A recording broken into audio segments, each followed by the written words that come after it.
कैसे हो दोस्तों, सॉफ्टवेयर सॉल्यूशन में आपका स्वागत है।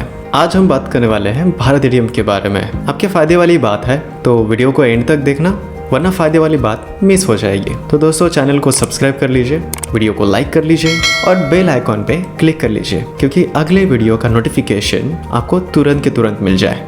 दोस्तों आज के डेट में बहुत सारी कंपनी है जो AePS सर्विसेज मार्केट में दे रही है। लोग रिटेलर बन के जुड़ते हैं, काम करते हैं और वो पैसा जो कस्टमर के अकाउंट से विड्रॉ करते हैं उनके वॉलेट में जमा होता है। तो वॉलेट में जमा हुआ पैसा आप अपने अकाउंट में आप ले सकते हैं, लेकिन अलग अलग कंपनीज की अलग अलग रिक्वायरमेंट होती है। कुछ कंपनियां एक दिन बाद आपका पैसा सेटल करती है और कुछ कंपनियां आपको इंस्टेंट सेटलमेंट भी देती है। और मैंने सुना भी है और देखा भी है, सेटलमेंट लेने के लिए बहुत सारी कंपनियां एक ही अकाउंट ऐड करने का ऑप्शन देती है। अगर आपको वो अकाउंट चेंज करना है, कुछ गलती हो गई IFSC कोड में या अकाउंट नंबर डालने के टाइम पे, अगर वो आपको चेंज करना है तो कंपनी के 100 नखरे होते हैं, 100 नहीं 1000 नखरे होते हैं कि आप उनको मेल करो, उसके बाद 1-2 दिन तक वेट करो।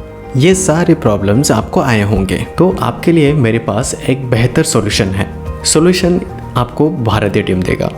भारत एटीएम पे आप एक बैंक नहीं, 2 बैंक नहीं, बल्कि 3 बैंक अकाउंट डिटेल्स ऐड कर सकते हो सेटलमेंट लेने के लिए। है ना फ़ायदे वाली बात। सिर्फ इतना ही नहीं, और फ़ायदे वाली बात मैं आपको बताने वाला हूँ, तो वीडियो के एंड तक बने रहना है। चलो देखते हैं भारत एटीएम पे आप नया बैंक अकाउंट डिटेल्स कैसे ऐड कर सकते हो। सिंपल है, आप अपना भारत एटीएम का एप्लीकेशन ओपन कर लीजिए। उसके बाद अपने प्रोफाइल में जाके बैंक अकाउंट जो ऑप्शन दिख रहा है उस पर आप क्लिक कर लीजिए। आप अपने सेटलमेंट अकाउंट को सिर्फ एक बटन से ऑफ कर सकते हो, या फिर अगर आपको सेटलमेंट लेना है तो इसको आप ऑन भी कर सकते हो। नया अकाउंट ऐड करने के लिए ऐड न्यू पे क्लिक कर लीजिए। तो अभी मैं जैसा प्रोसेस बताऊंगा वैसा प्रोसेस आप कंप्लीट कर लीजिए।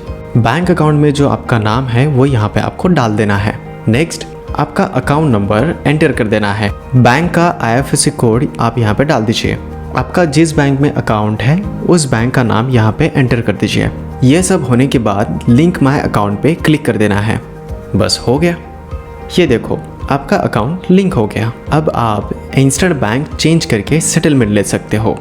जैसा हमने देखा भारत एटीएम पे तुरंत बैंक अकाउंट डिटेल्स ऐड करके आप उसको स्विच करके इंस्टेंट सेटलमेंट आप ले सकते हो। आज के लिए इतना ही, मिलते हैं कल नए अपडेट के साथ। तब तक आप चैनल को सब्सक्राइब कर लीजिए, वीडियो को लाइक कर लीजिए और नोटिफिकेशन आइकॉन पे आप क्लिक कर लीजिए, क्योंकि अगला वीडियो का नोटिफिकेशंस आपको जल्दी से मिल जाए।